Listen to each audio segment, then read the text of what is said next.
Wow, what a week it has been in the world of Microsoft Flight Simulator. As May comes to a close, the Microsoft Flight Sim team have dropped their latest discovery video about Instrument Flight Rules, IFR, and how it works in the new sim. We'll discuss this in depth, including details on all the ATC functions and how that will work in the sim also.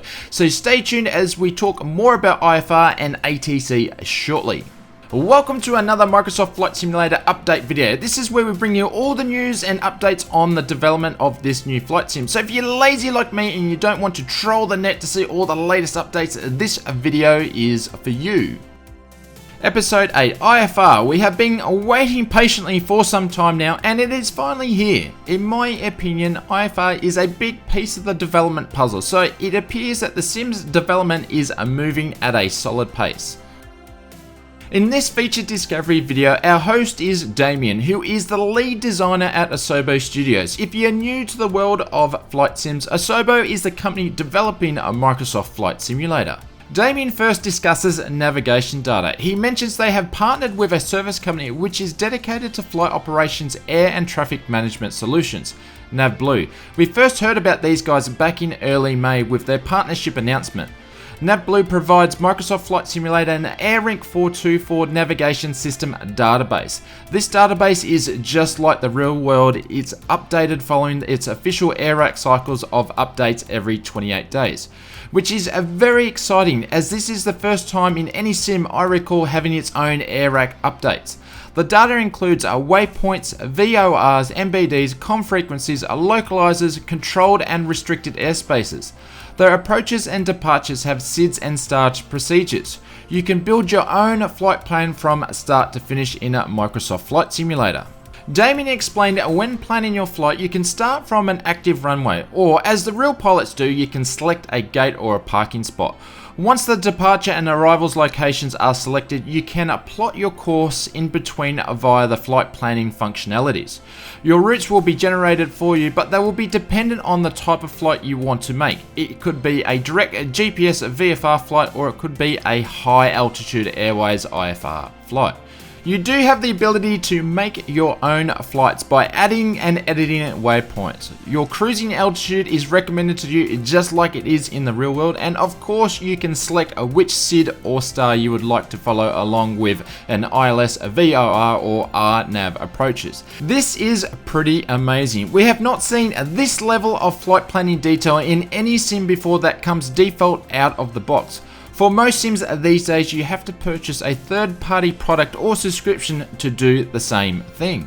From the flight plan stage, your route will be transferred directly to your aircraft of choice, which you can edit or even just start a new one from within the cockpit.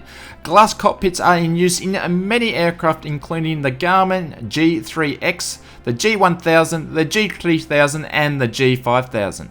On the other side of the spectrum, radio navigation ADF is available if you want to give yourself a challenge. I say yes, bring it on. Damien demonstrated that the ILS provides both vertical and horizontal guidance during approach, and the 8.33 kHz spacing is supported natively, so you can tune your radios realistically to the up-to-date frequencies. As for the tube pilots out there, the CDU and the MCDU have been provided with core functionalities. This will be able to simulate pre-flight procedures including data, flight planning, in-it, radio and performance. I would love to hear in the comments what would be your first flight that you will be planning when it comes to a Microsoft Flight Simulator when it's released. Moving on to ATC. In this discovery video really was the first good look on how ATC works and how it sounds in the sim. And by the looks of it, it's full coverage. Ground controllers supervise the aircraft from taxi to runway during live or AI traffic. When you are given clearance, the tower will handle the traffic in the vicinity airport, clearing them to take off and land. How good is that? Just like the real thing. As you can see here, Toga and frost reduced takeoffs can be managed on the aircraft, and they rely on the flight management system features to manage the autopilot, which then leaves you to handle the radios from the nice and easy ATC drop down menu. I just hope the ATC system is very robust and it doesn't send you the wrong way or into the ground as we have seen in previous versions of Microsoft Flight Simulator. Another great feature is ATC communications can be delegated to your trusty sidekick, aka the Copilot AI. If you want to stay focused on flying the aircraft while keeping ATC comms going, you can palm off the responsibility to your sidekick in the other seat. The weather radar is available as well to analyze during the flight, which can be live weather or a preset weather condition if you want to practice tricky weather operations.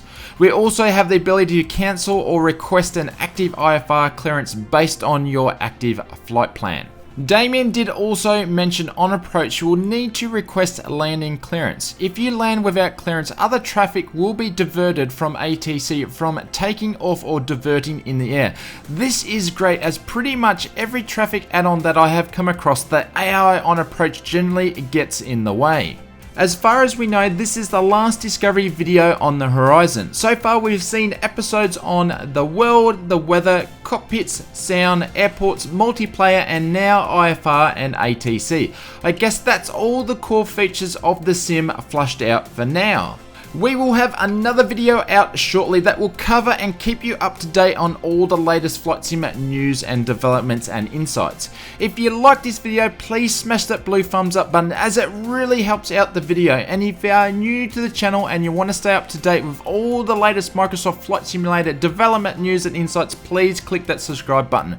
Remember to let us know in the comments below what is your first flight that you'll be planning when Microsoft Flight Simulator is released. I'm going to leave you with one of my other favorite Microsoft Flight Simulator videos here. Why don't you check that one out, and I will see you over there.